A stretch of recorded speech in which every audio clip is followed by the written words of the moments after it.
Alright, welcome to another episode of Ace Tate Online. This is my first kind of real video that I'm doing, kind of about things I like, mostly video games. And I got a bunch of stuff to show you. First, I'm going to walk you through my temporary game room as I'm staying at my uncle's place for the time being.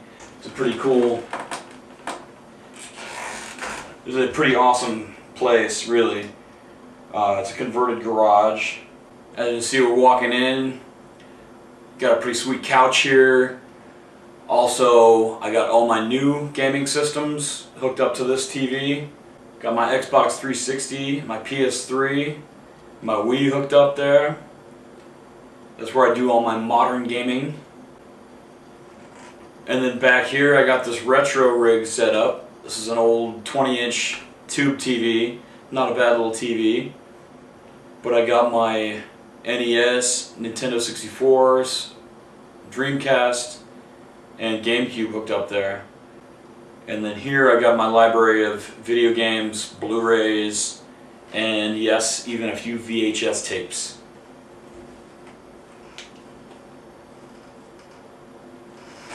Alright, since I moved, I've been here like a little over 2 weeks. I have started collecting some retro games. And then I got, one fairly new one as well. I'm going to start with that. I picked up The Legend of Zelda Twilight Princess for the Wii. I've been wanting this game since it came out, but never really wanted to spend $50 on it. I've got a few hours into it so far. It's pretty good. I don't know how well I like the Wiimote for controlling a Zelda game, but it's still pretty cool, especially for a 5-year-old game. And then we'll step back, something a little older.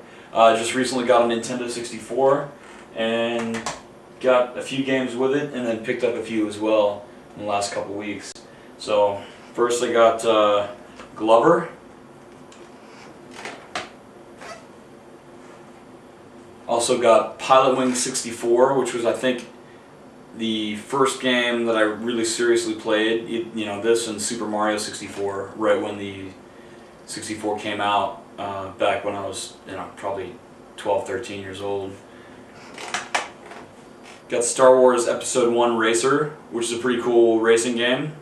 Never really played it a whole lot, but did like what I played.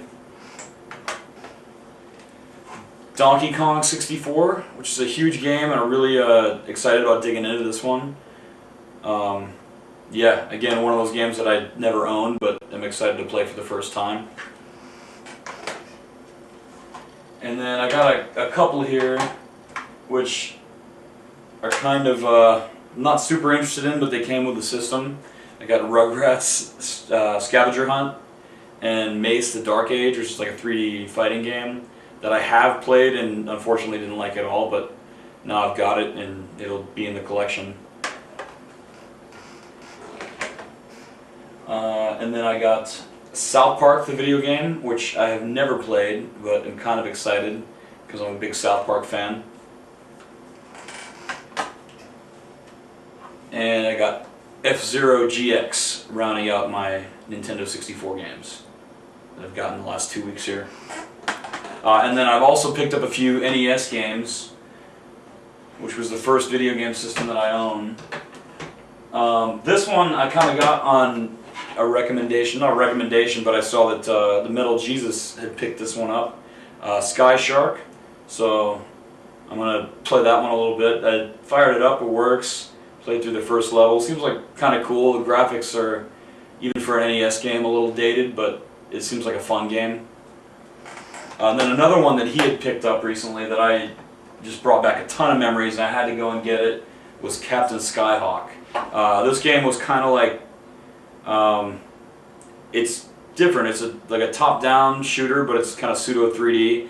And then it's also got some stages that are kind of reminding me of like Top Gun for the NES, but you don't have to land the plane. They do have a weird docking to a space station part, but I'm going to do a full review on this one. And then I also got Strider, which I've never played but I heard a lot of great things about. And finally, this one I think I'm most excited to play because I really liked it when I was a kid, is Batman Return of the Joker. I think that's probably the most expensive one that I bought. But yeah, that's it. I hope you guys enjoyed my video, and stay tuned for more. Hopefully in the next month or two I'll get a couple of video reviews, and then I'll do pick up videos as I kind of build my collection. And thanks a lot.